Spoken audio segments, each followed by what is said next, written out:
অম্বুবাচী মেলাত ভক্তক আদৰিবলৈ সাজু প্ৰশাসন অম্বুবাচী মেলাক সুচাৰুৰূপে পৰিচালনা কৰিবলৈ কামাখ্যা মালিগাঁও অঞ্চলৰ বিভিন্ন দল সংগঠনেৰে আলোচনাত বহিব মন্ত্ৰী ৰঞ্জিত দাস সংবাদমেল সম্বোধন কৰি মন্ত্ৰী ৰঞ্জিত দাসে সমদল কৰি অম্বুবাচীলৈ নাযাবলৈ আহ্বান ভক্তপ্ৰাণ ৰাইজক আনহাতে জোতা চেণ্ডেল খুলি মন্দিৰলৈ যোৱা সন্দৰ্ভতো বিশেষ মন্তব্য কৰে মন্ত্ৰীগৰাকীয়ে ইয়াৰ উপৰিও অম্বুবাচী সন্দৰ্ভত কেইবাটাও গুৰুত্বপূৰ্ণ মন্তব্য কৰে মন্ত্ৰী ৰঞ্জিত কুমাৰ দাসে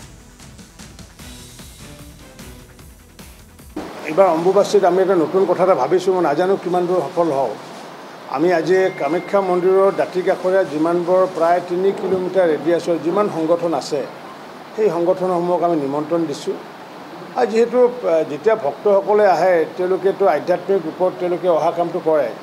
কিন্তু বাহিৰত অসমৰ হৈ পেলাই মাত লগা কোনো মানুহ নাথাকে এতিয়া ধৰক ভিতৰত যিবোৰ ডিপাৰ্টমেণ্ট ৱাইজ মানুহবোৰ থাকে কিন্তু এজে হ'ল ভক্তসকলক যাতে আমি অসমৰ তৰফৰ পৰা অসমবাসীৰ তৰফৰ পৰা যাতে সকলোকে একাষাৰ যাতে মুখৰ মাত লগাব পাৰোঁ তাৰ কাৰণে এটা নতুন কথা এটা আমি এইবাৰ চিন্তা কৰিছোঁ আৰু যিহেতু প্ৰায় 10 লাখতকৈ অধিক যিহেতু ভক্ত আহিব গতিকে সেই সমূহ ভক্তকে যাতে এবাৰ মুখেৰে যাতে অসমৰ তৰফৰ পৰা স্বাগতম জনোৱা বুলি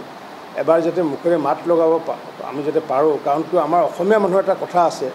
কি খোৱালে কি নোখোৱালে ডাঙৰ কথা নহয় মুখৰ মাত এষাৰ আমি অসমৰ মানুহে কিন্তু আমি খুব গুৰুত্ব সহকাৰে লওঁ আৰু ঠিক তেনেকৈ ভাৰতৰ মানুহে মুখৰ মাত এষাৰ গুৰুত্ব সহকাৰে লয় যাৰ কাৰণে আজি গুৱাহাটীৰ মালিগাঁও বা কামাখ্যা বা ভূতনাথৰ নিবাসী যিমান সংগঠন আছে সেই সংগঠনক আমি মাতিছোঁ আৰু তেওঁলোকৰ লগত সভা কৰাৰ পিছতে মই আকৌ ইতিমধ্যে ফিল্ড ভিজিট কৰিম আমি কামাখ্যাত গৈ পেলাই আমাৰ ডিপাৰ্টমেণ্টসমূহে কি তেওঁলোকে কাম কৰিলে বা কি কৰিবলগীয়া আছে 22 তাৰিখৰ আগে আগে যে সেইবোৰ যাতে কাম আমি সম্পূৰ্ণ কৰিব পাৰোঁ তাৰ কাৰণে